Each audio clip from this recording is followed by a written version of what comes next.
Hello students, इस video में हम बात करेंगे ब्लड एंड ब्लड ग्रुप के बारे में कि ब्लड ग्रुप की जो क्लासिफिकेशन है वो कैसे होती है। पीछे वाली वीडियो के अंदर हमने जो एंटीबॉडी है वो जो हमारा टॉपिक है वो कंप्लीट कर लिया था। आज हम स्टार्ट करने जा रहे हैं ब्लड। तो सबसे पहले देखें कि ब्लड है वो होता क्या है। तो अगर ब्लड की बात करें तो ब्लड है वो क्या है कि blood is a red coloured liquid connective tissue. Blood क्या है? एक लाल रंग का लिक्विड कनेक्टिव टिश्यू है। ठीक है। कनेक्टिव टिश्यू कैसे है? क्योंकि जो हमारा ब्लड है वो हर एक बॉडी पार्ट तक है, हर एक सेल तक है वो पहुंचता है, इसीलिए हम कह सकते हैं कि हमारी जो बॉडी है उसको कनेक्ट करने का काम कर रहा है। ठीक है ना। तो ब्लड क्या है? एक लिक्विड कनेक्टिव टिश्यू है जिसका कलर क्या है? रेड है। और ये किस किस चीज़ का बना हुआ है? ठीक है ना। तो इसमें आपको क्या मिलेगा? प्लाज्मा मिलेंगी और लिविंग सेल्स सेल्स है वो मिलेंगी। दो पार्ट होंगी ना, एक तो सेल वाला पार्ट ब्लड का और एक प्लाज्मा। अगर हम जो सेल्स है हमारी white blood cells, red blood cells और प्लेटलेट्स वगैरह जो सारी सेल्स अगर निकाल दें तो जो पीछे पार्ट बचेगा उसको हमने क्या बोला? प्लाज्मा। तो इसके दो पार्ट है, प्लाज्मा और लिविंग सेल। अब जो प्लाज्मा है उसका काम क्या है कि देखें, plasma plays an important role in circulation of nutrients. एक तो प्लाज्मा का काम क्या है कि जो हमारी स्मॉल इंटेस्टाइन है वहाँ पे जो हमारा फूड है उसका एब्जॉर्प्शन हो रहा था, तो वहाँ से लेके और हर एक बॉडी पार्ट तक जो न्यूट्रिएंट्स है उनको सप्लाई करना। प्लाज्मा का एक तो ये काम है। दूसरा क्या है कि जो हमारे टॉक्सिक सब्सटेंस हैं, जो सेल्स के अंदर जो भी टॉक्सिक सब्सटेंस है हमारी बॉडी के अंदर या टिश्यूज़ के अंदर जो भी टॉक्सिक सब्सटेंस है उसको अपने अंदर डिजोल्व करके और जो हमारे एक्सक्रीटरी ऑर्गन्स हैं, ठीक है ना, वहाँ तक लेके जाना। तो ये काम है। तो ये था हमारा ब्लड। उसके बाद देखें, जो हमारा ब्लड है ना उसके अंदर हमें तीन टाइप की सेल्स मिलेंगी मेनली। कितनी टाइप की? तीन टाइप की सेल्स मिलेंगी। पहली कौन सी है? Red blood cells. इसका काम क्या है? जो हमारी गैसेज है, कार्बन डाइऑक्साइड गैस होगी या ऑक्सीजन गैस होगी, ठीक है, उनका एक्सचेंज करना। और दूसरा ट्रांसपोर्टेशन करना। ठीक है ना। जो दूसरी टाइप की सेल है हमारे ब्लड के अंदर मिलेगी वो है वाइट ब्लड सेल्स। इनका काम क्या है? इनका काम बेसिकली हमारी बॉडी को इम्यूनिटी प्रोवाइड करवाना है ताकि हम जो बहुत सारी डिजीज़ हैं उनके खिलाफ लड़ सकें। तो इम्यूनिटी का काम किसका है? वो है WBC का, वाइट ब्लड सेल्स का। उसके बाद प्लेटलेट्स। ठीक है ना। प्लेटलेट्स का काम क्या है कि जब भी हमें चोट वगैरह लग जाती है, ठीक है ना, छोटी मोटी चोट लग गई तो हम देखते हैं कि कुछ देर बाद जो हमारा ब्लड है ना वो निकलना बंद हो जाएगा, वहाँ पे क्लोटिंग हो जाएगी। ठीक है ना।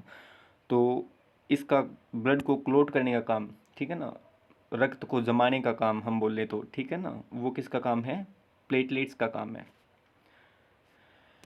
उसके बाद हम देखेंगे कि ब्लड ग्रुप, ठीक है ना, ब्लड ग्रुप का कॉन्सेप्ट कैसे आया, ब्लड ग्रुप को क्लासीफाई किसने किया, या हम जो हमारे ब्लड ग्रुप हैं ए बी या ओ ब्लड ग्रुप उनको क्लासीफाई कैसे करते हैं।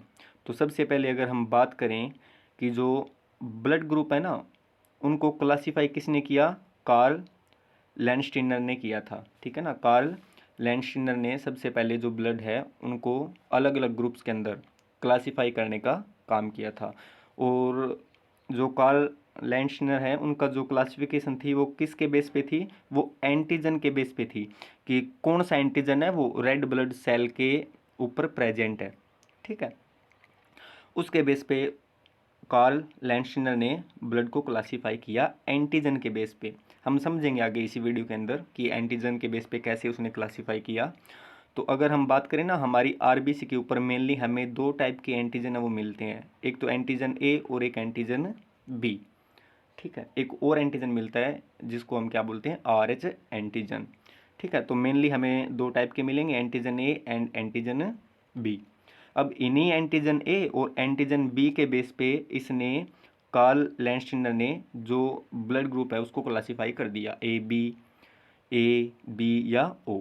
ठीक है ना। अब देखो, इसी एंटीजन के बेस पे चार टाइप के ब्लड ग्रुप है हमारे बन जाते हैं। कौन कौन से बनेंगे? ए ब्लड ग्रुप, ठीक है, कौन कौन से है? ए होगा, बी, उसके बाद AB और O। ये चार मेन टाइप के हमारे जो ब्लड ग्रुप है वो एंटीजन के बेस पे क्लासीफाई कर दिए। ठीक है। अब इसी क्लासिफिकेशन को, इसी एंटीजन के बेस पे जो हम ब्लड ग्रुप को क्लासीफाई कर रहे हैं, ए बी या ओ, इसी क्लासिफिकेशन को हमने क्या बोला, ABO क्लासिफिकेशन। ठीक है। उसके बाद देखें, ये चीज़ वैसे मैंने आपको बता दी कि ए और बी एंटीजन के साथ साथ एक और एंटीजन हमें जो हमारी RBC है उसके ऊपर मिलेगा, जिसको हम क्या बोलते हैं, RH एंटीजन, या इसको हम RH फैक्टर भी बोलते हैं कि RH फैक्टर प्रेजेंट है या नहीं है, RH फैक्टर या RH एंटीजन। ठीक है ना। अब देखें, सबसे पहले हम बात करेंगे जो हमारा ए ब्लड ग्रुप है, ए ब्लड ग्रुप की हम बात करेंगे। तो अगर हम मेनली ए ब्लड ग्रुप की बात करें तो देखो, अगर RBC जो हमारी रेड ब्लड सेल्स हैं उसके ऊपर हमें ए एंटीजन मिले तो उस ब्लड ग्रुप को हम क्या बोलेंगे, ए ब्लड ग्रुप। हमने देखा, हमें ना चेक कर रहे हैं कि हमारी RBC है और हमने चेक किया कि RBC के ऊपर हमें ए एंटीजन मिल गया। ठीक है। तो वो ब्लड ग्रुप कौन सा हो जाएगा, या वो ब्लड कौन से ग्रुप का हो जाएगा, ए ग्रुप का हो जाएगा।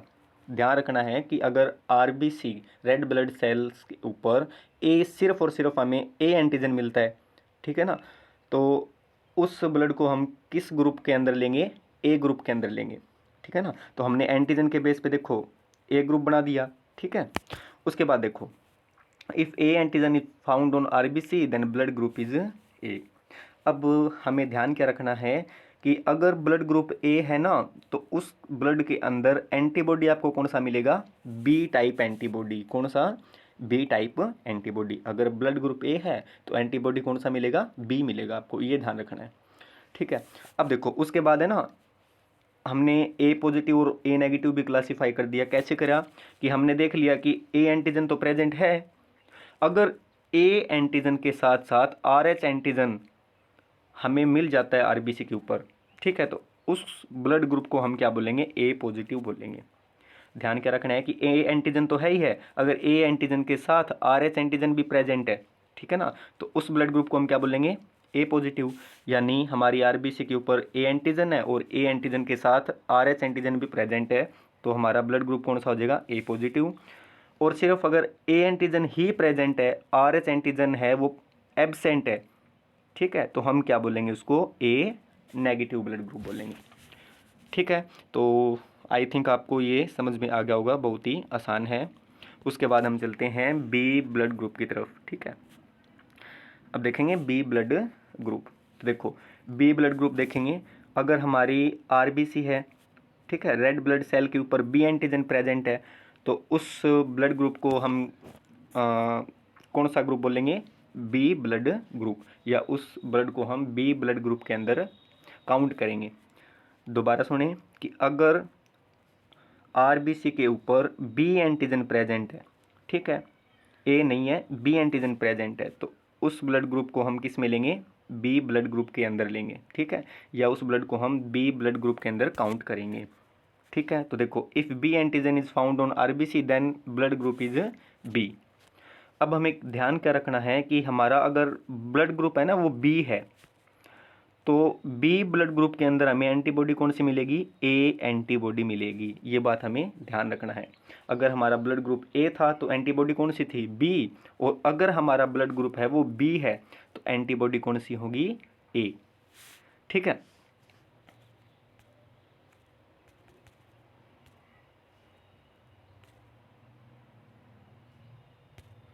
उसके बाद देखें, हमें ना बी ब्लड ग्रुप को आगे क्लासीफाई कर रहे हैं बी पॉजिटिव और बी नेगेटिव में।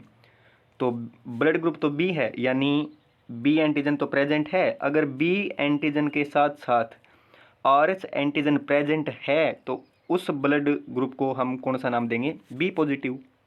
और अगर बी एंटीजन के साथ RH एंटीजन है वो नहीं है, यानी सिर्फ बी एंटीजन ही प्रेजेंट है, RH एंटीजन एब्सेंट है, तो उस ब्लड ग्रुप को हम कौन सा नाम देंगे, बी नेगेटिव। ठीक है। उसके बाद हम करते हैं जो हमारा AB ब्लड ग्रुप है। तो देखें अब AB ब्लड ग्रुप।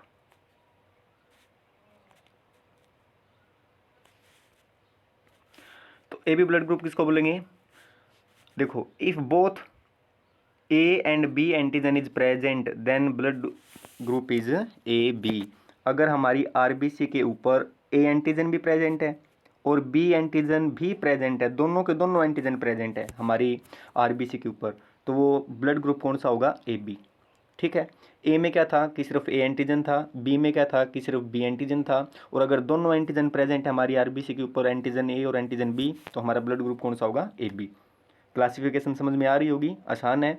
अब देखो, अगर किसी भी पर्सन का अगर जो ब्लड ग्रुप है वो ए बी है, तो उस ब्लड के अंदर आपको कोई भी एंटीबॉडी नहीं मिलेगी, कोई भी एंटीबॉडी नहीं मिलेगी। यानी एंटीबॉडी ए भी एब्सेंट है और एंटीबॉडी बी भी एब्सेंट है, लेकिन एंटीजन दोनों प्रेजेंट है।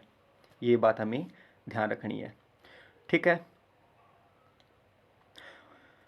उसके बाद देखो हम बात करेंगे ए बी पॉजिटिव और ए बी नेगेटिव, उसको भी आगे हमने अलग से ग्रुपिंग कर दी। अब देखो, अगर ए और बी एंटीजन के साथ साथ आर एच एंटीजन भी प्रेजेंट है, तो हम क्या बोलेंगे कि ब्लड ग्रुप कौन सा है? A B positive. और जो हमारा अगर आर एच एंटीजन है वो एब्सेंट है, यानी नहीं है, ए और बी एंटीजन के साथ आर एच एंटीजन वो प्रेजेंट नहीं है, तो हम क्या बोलेंगे? A B negative. देखो, अगर आर एच एंटीजन है तो पॉजिटिव और आर एच एंटीजन एब्सेंट है, नहीं है, तो नेगेटिव। ठीक है, समझ में आ गया। उसके बाद देखें, नोट क्या करना है हमें? हमें ध्यान देना है कि जो ए बी ब्लड ग्रुप है उसको यूनिवर्सल रिसीवर ग्रुप बोलते हैं, यानी वो सभी ब्लड ग्रुप से जो ब्लड है वो ले सकता है। ठीक है, उसको ए ब्लड ग्रुप वाला पर्सन भी खून दे सकता है, बी वाला भी दे सकता है, ए बी वाला भी दे सकता है और ओ वाला भी दे सकता है। यानी ए बी एक ऐसा ब्लड ग्रुप है जो सभी ग्रुप का जो ब्लड है वो एक्सेप्ट कर सकता है। ये बात हमें ध्यान रखनी है। अब क्यों कर सकता है? क्योंकि देखो, मेन बात क्या थी कि ए बी जो ब्लड ग्रुप है ना, उसके पास कोई भी एंटीबॉडी नहीं है, ना तो एंटीबॉडी ए है और ना ही एंटीबॉडी बी है। अगर एंटीबॉडी ही नहीं है, तो अगर आरबीसी के ऊपर ए एंटीजन है, तो ए एंटीजन को ख़त्म करने के लिए एंटीबॉडी ए तो है नहीं, तो वो जो बॉडी है उस ब्लड को एक्सेप्ट कर लेगी। अगर किसी का ब्लड ग्रुप बी है, तो बी ब्लड ग्रुप को ख़त्म करने के लिए बी एंटीबॉडी भी उसके पास नहीं है, तो वो भी क्या करेगा? उसकी बॉडी उस ब्लड को भी एक्सेप्ट कर लेगी। क्योंकि एक्सेप्ट क्यों कर रही है? क्योंकि इसके पास एंटीबॉडी नहीं है। ठीक है ना, अगर एंटीबॉडी होती तो फिर दिक्कत हो जाती। अब क्योंकि एंटीबॉडी तो है ही नहीं इसके पास, ठीक है, तो ये सभी के सभी जो ब्लड ग्रुप है उसका ब्लड है वो एक्सेप्ट कर लेगा। ठीक है, उसके बाद हम बात करेंगे हमारा जो लास्ट है ओ ब्लड ग्रुप की बात करेंगे।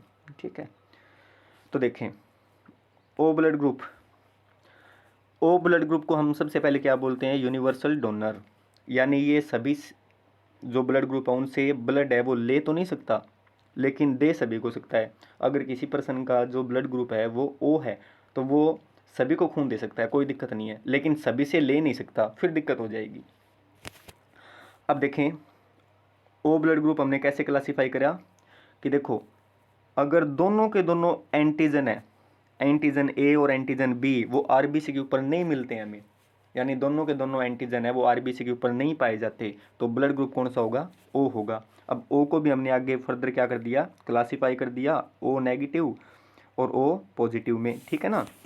अब देखो, अगर आर एच एंटीजन प्रेजेंट है तो ओ पॉजिटिव, और अगर आर एच एंटीजन है वो एब्सेंट है तो ओ नेगेटिव। ध्यान रखना है कि एंटीजन ए और बी तो इसके ऊपर प्रेजेंट है ही नहीं, दोनों एब्सेंट है, लेकिन अगर आर एच एंटीजन प्रेजेंट है ना तो ओ पॉजिटिव, और आर एच एंटीजन भी नहीं है तो ओ नेगेटिव।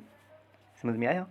अब देखो, ये सभी को ब्लड है वो दे सकता है, लेकिन सभी से ले नहीं सकता। क्यों नहीं ले सकता? क्योंकि एंटीबॉडी ए और एंटीबॉडी बी दोनों के दोनों प्रेजेंट है ओ ब्लड ग्रुप के अंदर। अगर इसने ब्लड ए जो ब्लड ग्रुप है उससे ब्लड है वो एक्सेप्ट कर लिया, ठीक है, तो एक्सेप्ट कर लेगा, तो इसके पास एंटीबॉडी ए है, वो जो आरबीसी सेल्स हैं, ठीक है, उनको क्या कर देगी? ख़त्म कर देगी। ठीक है, तो वो ये ए वाले से भी नहीं ले सकता। अगर इसने बी वाले से एक्सेप्ट कर लिया तो इसके पास बी एंटीबॉडी भी प्रेजेंट है, यानी जो सेल्स है उसको ख़त्म कर देगा जो बी एंटीबॉडी है वो। तो इसीलिए ये ना तो ए से ले सकता ना बी से ले सकता। ठीक है, यानी कि दे सभी को सकता है लेकिन सभी से ले नहीं सकता, सिर्फ ओ वाले का ही ब्लड है ये ले सकता है। उसके बाद हम बात करेंगे कि देखो एक छोटा सा क्वेश्चन है। वो क्वेश्चन क्या है कि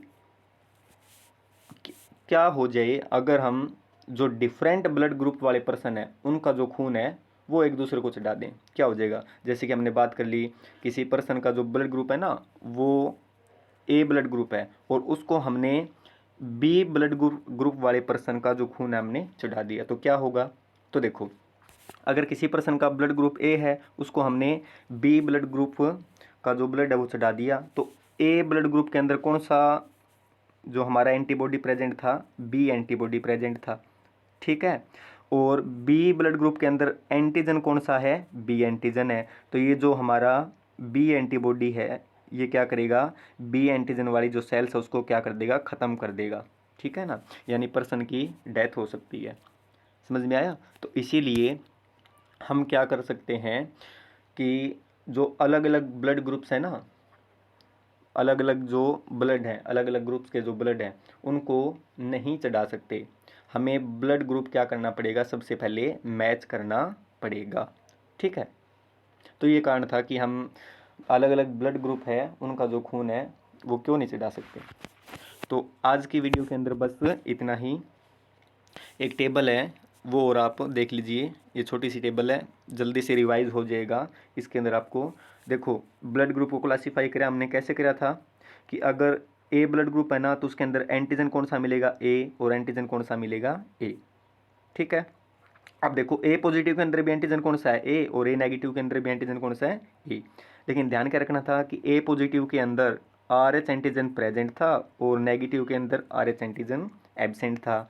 एंटीबॉडी ए ब्लड ग्रुप के अंदर आपको सेम मिलेगी और वो कौन सी मिलेगी, बी एंटीबॉडी, ठीक है। बी पॉजिटिव के अंदर देखो एंटीजन कौन सा है, अगर ब्लड ग्रुप बी आ गया ना एंटीजन तो आपको बी ही मिलेगा। बी पॉजिटिव के अंदर आपको जो आर एच एंटीजन है वो प्रेजेंट मिलेगा और बी नेगेटिव के अंदर आर एच एंटीजन एबसेंट मिलेगा। प्लस और जो प्लस और माइनस है ना, प्लस आ जाए ऊपर ब्लड ग्रुप के ऊपर तो आप क्या समझोगे कि आर एच एंटीजन प्रेजेंट है, और माइनस आ जाए तो आर एच एंटीजन एबसेंट है। अब देखो बी के अंदर एंटीजन सॉरी एंटीबॉडी कौन कौन से थे, ए और ए दोनों के अंदर सेम टू सेम ये है, वो आसान है, मैंने आपको पहले भी डिफाइन कर दिया, आप इस टेबल के अंदर ये देख सकते हैं। तो ये टेबल भी आपको रिवाइज है वो करनी है। अब ये जो जीन टाइप है ना ये आपको करवा देंगे आगे टॉपिक के अंदर। तो आज की वीडियो के अंदर बस इतना ही। आपको ब्लड और जो ये ब्लड ग्रुपिंग करवाई है अच्छे तरीके से याद है वो कर लेनी है। नेक्स्ट वीडियो के अंदर हम जो फर्दर हमारा टॉपिक है उसको प्रोसीड करेंगे।